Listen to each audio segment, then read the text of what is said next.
本日は電子レンジで簡単シンプルヨーグルトケーキを作ります。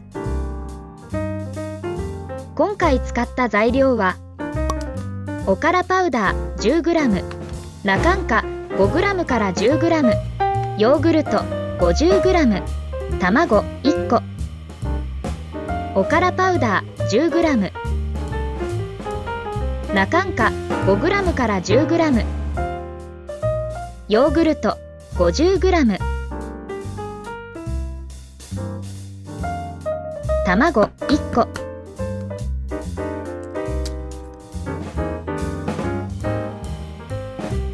すべての材料を混ぜ合わせます。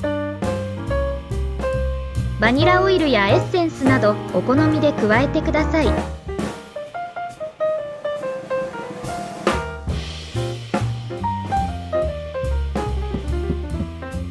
600ワットの電子レンジで1分から1分30秒加熱します。